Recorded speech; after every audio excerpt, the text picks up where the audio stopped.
सभी खबरें विस्तार से। 4 राज्यों के रविवार को आए चुनाव नतीजों ने एक बार फिर से ये साबित कर दिया है कि पीएम मोदी ही देश की राजनीति के सबसे ताकतवर धुरी बने हुए हैं। नतीजों में बीजेपी ने मध्य प्रदेश में 1.5 दशक की सत्ता विरोधी लहर को दरकिनार करते हुए सबसे बड़ी जीत हासिल की है। वहीं राजस्थान में हर 5 साल में राज बदलने का रिवाज भी कायम रखने में ये कामयाब रही है। वहीं बीजेपी ने तमाम अनुमानों को खारिज करते हुए छत्तीसगढ़ में भी शानदार वापसी की है। ये मोदी की गारंटी है।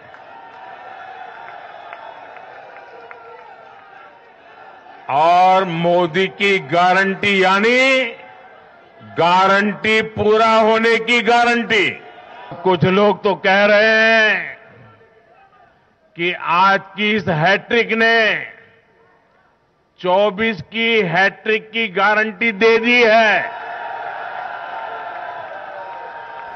चुनाव के नतीजों ने दिखा दिया है कि प्रधानमंत्री नरेंद्र मोदी की गारंटी के प्रति लोगों ने पूरा भरोसा जताया है।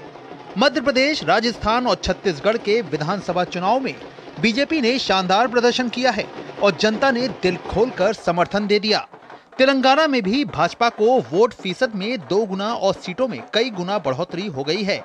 इसके साथ ही भाजपा ने उत्तर भारत के हिंदी पट्टी में अपनी पकड़ को और मजबूत कर लिया है और दक्षिण में पैर जमाने शुरू कर दिए हैं।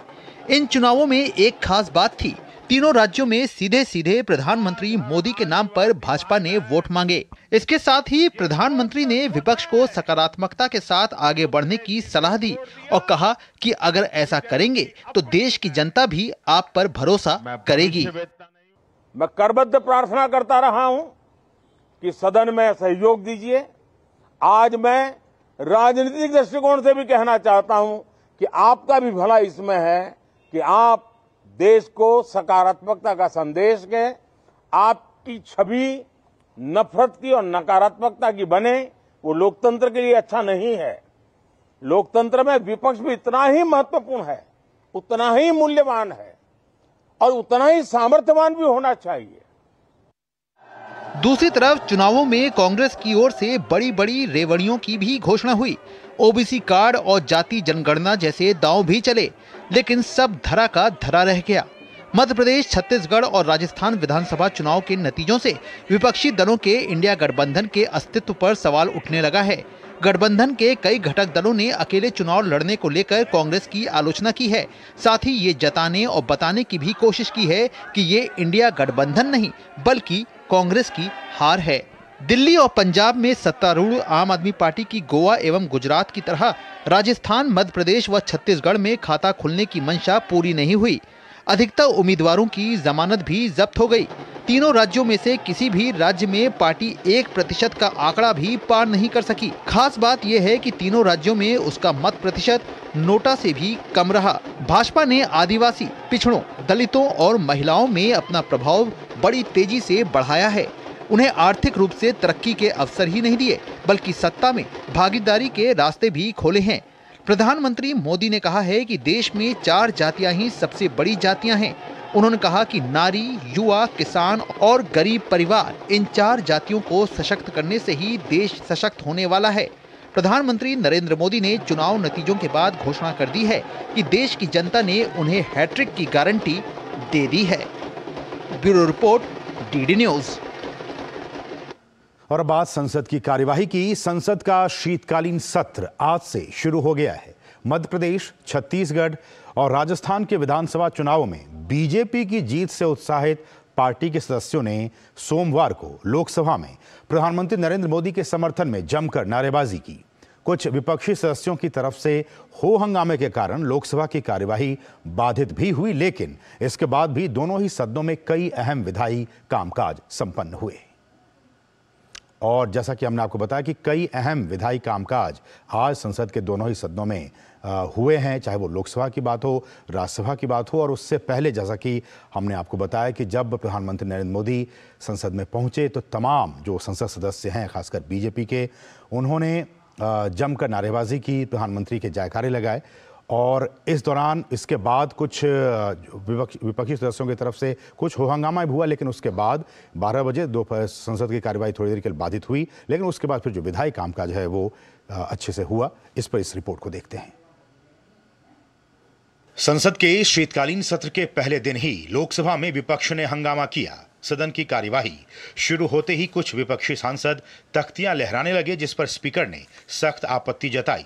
शोर शराबे के बीच लोकसभा की कार्यवाही दोपहर 12 बजे तक के लिए स्थगित कर दी गई।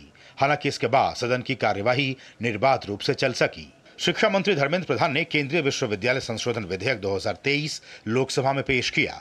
इस विधेयक के पारित होने से देश को पहली सेंट्रल ट्राइबल यूनिवर्सिटी मिलेगी। इसी साल अक्टूबर में पीएम मोदी की अध्यक्षता में कैबिनेट की बैठक में तेलंगाना में 889 करोड़ की लागत से समक्का सरक्का केंद्रीय जनजातीय विश्वविद्यालय की स्थापना का फैसला किया गया था।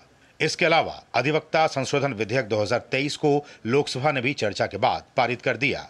राज्यसभा पहले ही इसे पारित कर चुकी है।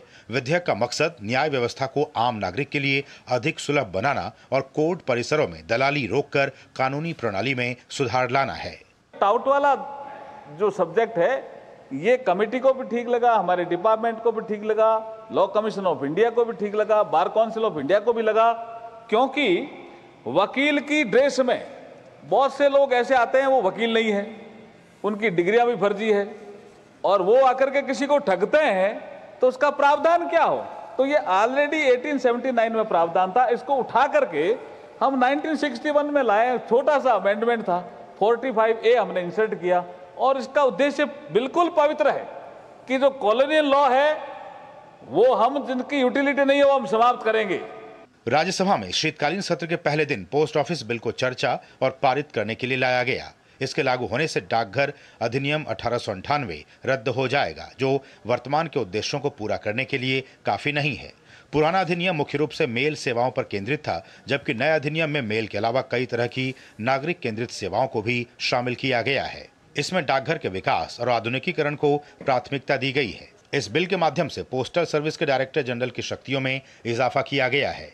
पोस्ट ऑफिसेस को प्राइवेटाइज करने का कोई इसमें प्रावधान नहीं है और कोई सरकार की मंशा नहीं। पासपोर्ट सेवा केंद्र के कारण उनको आज जितनी सुविधाएं मिली है पासपोर्ट बनाने में, ये एक ऐसी सर्विस है जो सर्विस और बढ़ेगी और इस बिल के आने से इसको एक लीगल फ्रेमवर्क मिलेगा।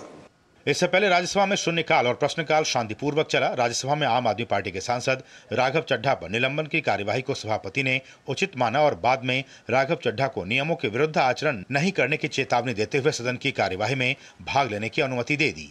सभापति जगदीप धनखड़ ने कहा कि राघव चड्ढा के मामले में एथिक्स कमेटी की रिपोर्ट सभी सदस्यों को पढ़नी चाहिए। It was a day on which he was held guilty on both the counts by a very detailed report. The suspension had not come to an end. The sentence was limited to this day.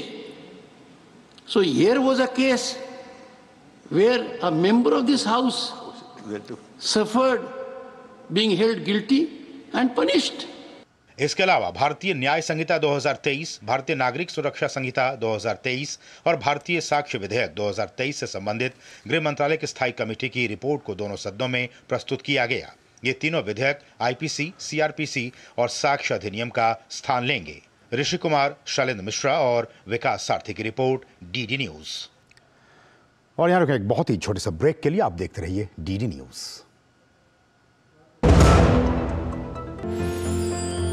साल, बरस और सदी नहीं, एक युग गुजर जाएगा।